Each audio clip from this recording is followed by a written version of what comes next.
মঙ্গলবারই প্রার্থী তালিকা ঘোষণা করেছে তৃণমূল, আর এবারে ক্যানিং পূর্বের বদলে ভাঙড়ে প্রার্থী শওকত মোল্লা। আর তারপরে বিক্ষোভ দেখান অনুগামীরা। জীবনতলায় রাস্তায় টায়ার জ্বালিয়ে বিক্ষোভে সামিল হন শওকত অনুগামীরা।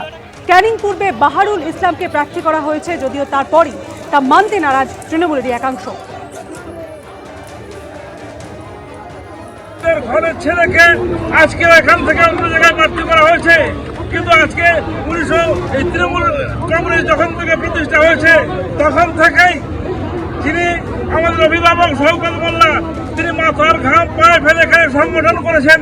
তিনি এখানে শান্তি, উন্নয়ন এবং নিরাপত্তা দিয়েছে। আমরা শওকত মোল্লাকে চাই। শওকত মোল্লা ছাড়া আমরা অন্য কাউকে চিনি না, অন্য কাউকে আমরা বুঝি না। আমাদের মূল কথা হচ্ছে শওকত মোল্লা এখানে থাক। প্রায় 2.5 বছর ধরে এখানে কাজ করছি। আমার আত্মবিশ্বাস যে ভাঙড় আমরা অনেক ভালো ব্যবধানে জিতব, কারণ ভাঙড়ের শুভবুদ্ধি সম্পন্ন মানুষ, শিক্ষিত বুদ্ধিজীবী মানুষ, সাধারণ মানুষ এবং ধর্মীয়প্রাণ মানুষ, তারা ভাঙড়ের উন্নয়ন চায়, ভাঙড়ের শান্তি চায়। এই দুটি কাজ আমরা গত 23-এর পর থেকে আমরা ধারাবাহিকভাবে করার চেষ্টা করেছি। ফলে আশা করি ভাঙড়ের মানুষ আমাদের সঙ্গে থাকবে। মমতা বন্দ্যোপাধ্যায়ের হাত, অভিষেক বন্দ্যোপাধ্যায়ের হাত সত্যি। আপনি ভাঙড়ের একাধিক সভা করেছেন, নানা কর্মসূচি পালন করেছেন, বারবারই বলেছিলেন যে অনেক ভোটের ব্যবধানে সেখানে জিতবেন। ভোটের ব্যাপারে কতটা আশাবাদী? দেখুন, আমার খুবই আত্মবিশ্বাস এবং আমি ধন্যবাদ জানাবো আমার দলনেত্রী মমতা বন্দ্যোপাধ্যায় এবং আমার নেতা অভিষেক বন্দ্যোপাধ্যায়কে, যে চ্যালেঞ্জটা আমি নিয়েছিলাম সেই চ্যালেঞ্জটা গ্রহণ করার সুযোগটা অন্তত আমরা করে দিয়েছে। নন্দীগ্রামের পরে এবার ভবানীপুরে মমতা বন্দ্যোপাধ্যায়, শুভেন্দু অধিকারী দ্বৈরথ। দুই মহারথীর নামেই এলাকায় শুরু হয়ে গিয়েছে দেওয়াল লিখন। 365 দিন মানুষের সঙ্গে থাকি, মানুষের প্রতি বিশ্বাস আছে, প্রার্থী তালিকা ঘোষণা করে বললেন তৃণমূল নেত্রী।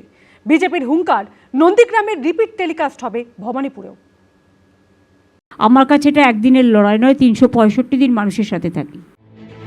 আবার হেভিওয়েট ডুয়েল, মহারথীরা একই, শুধু বদলে গেল মহা সংগ্রামের ভরকেন্দ্র। 5 বছর বাদে আরও এক মহাকাব্যিক লড়াইয়ের সাক্ষী হতে চলেছে রাজ্যবাসী। এবার স্পটলাইট ভবানীপুরে। সেখানে তৃণমূলের প্রার্থী হিসেবে ঘোষণা করা হলো ওই কেন্দ্রেরই বর্তমান বিধায়ক ও মুখ্যমন্ত্রী মমতা বন্দ্যোপাধ্যায়ের নাম। অন্যদিকে বিজেপির শুভেন্দু অধিকারী। অর্থাৎ 2021-এর পর আরও একবার সম্মুখ সমরে মমতা বন্দ্যোপাধ্যায় ও শুভেন্দু অধিকারী। শুনুন, আমার মানুষের প্রতি বিশ্বাস আছে। আমি 365 দিন কাজ করি। দুর্গা পুজো থেকে শুরু করে, কালী পুজো থেকে শুরু করে, গুরুদ্বারা থেকে শুরু করে, মানস্তম্ভ থেকে শুরু করে, ঈদ থেকে শুরু করে, আমি সব কটা দায়িত্ব এবং দায়বদ্ধতা সারা বছর 365 দিন ধরে পালন করি। উনি তো অনেক আগে থেকেই ঘোষণা করেছেন যে এবার মমতা ব্যানার্জিকে হারাবো। একবার নন্দীগ্রামে উনি হারিয়েছেন, উনি বলেছেন যে এবার ভবানীপুর থেকে উনি হারাবেন। 2021 সালের বিধানসভা নির্বাচনে নন্দীগ্রাম কেন্দ্রে মমতা বন্দ্যোপাধ্যায়ের বিরুদ্ধে 1956 ভোটে জয়ী হন শুভেন্দু অধিকারী। এরপর উপনির্বাচনে ভবানীপুর কেন্দ্রে 58,835 ভোটে জয়ী হন মমতা বন্দ্যোপাধ্যায়। রবিবার পশ্চিমবঙ্গ বিধানসভা ভোটের নির্ঘণ্ট প্রকাশ করেছে নির্বাচন কমিশন। সোমবার 144টি কেন্দ্রে বিজেপি যে প্রার্থী তালিকা প্রকাশ করেছে তাতে বড় চমক হিসেবে ভবানীপুর ও নন্দীগ্রাম দুই আসনেই প্রার্থী হিসেবে নাম রয়েছে শুভেন্দু অধিকারীর। ভবানীপুরে দুই মহারথীর নামেই দেওয়াল লিখন শুরু হয়ে গেছে। নাম ঘোষণার আগেই হুঙ্কার ছেড়েছিলেন শুভেন্দু অধিকারী।